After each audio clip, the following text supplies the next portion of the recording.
was Gemini 4. It was a 4-day flight to determine how people survive long periods in space. Up until then, we'd only had a few. I think the longest flight had been like 20 hours, 25 hours.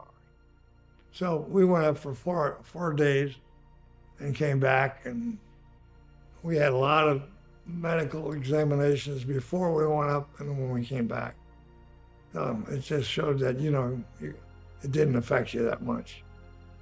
It affected you some, but not that much. As a matter of fact, when we splashed down in the ocean, I remember looking over at Ed and saying, "Ed, how do you feel?" And he says, I feel fine. How do you feel? I said, I feel fine too. I guess we aren't going to die. A lot of doctors said we would.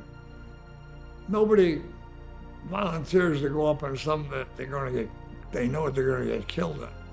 But we were launching, the Gemini launch vehicle was a military rocket. I forget what it was called.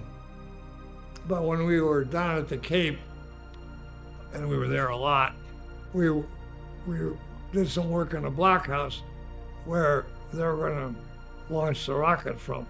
The blockhouse was here and the launch was way down there. And when I was up one day and I was walking around the back of the blockhouse, it had a vertical side about that high. The rest of it was underground. And then it had a curved roof. And it was a bomb shelter, more or less, with the controls and stuff down there. So I walked around and I saw all these rockets painted on the side. There'd be a first stage and a second stage. And then there'd be a first stage and a second stage with the next one. And then there'd be a first stage and a second stage hooked together with a big X. And I thought, God, there's a lot of big X's on those things. And so I went in to see one of the guys who was in the launch vehicle business, and he said, "What the hell are all those red X's on it?" Those are the ones that we lost. They blew up or something. I went back out and looked at it. Where the hell were those things? But our rockets were good.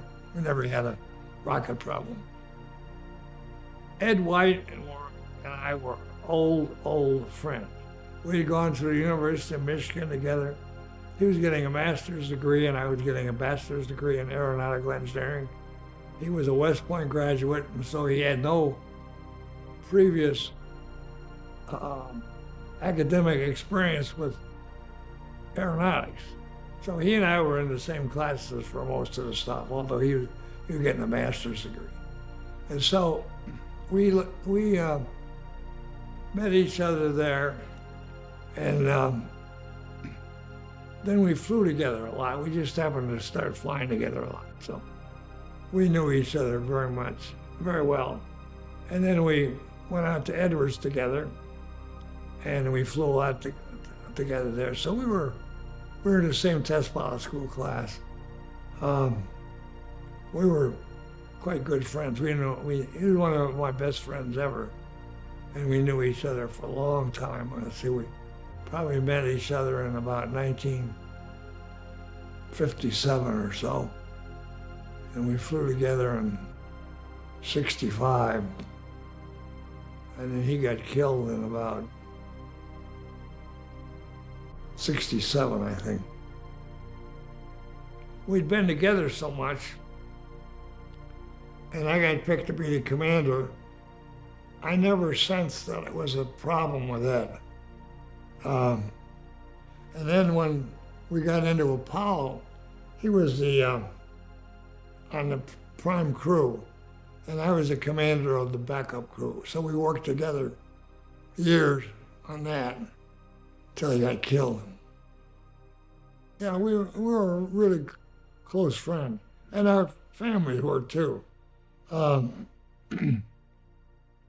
think, I don't remember where the families met each other. Certainly when we were in the same test pilot school class at Edwards.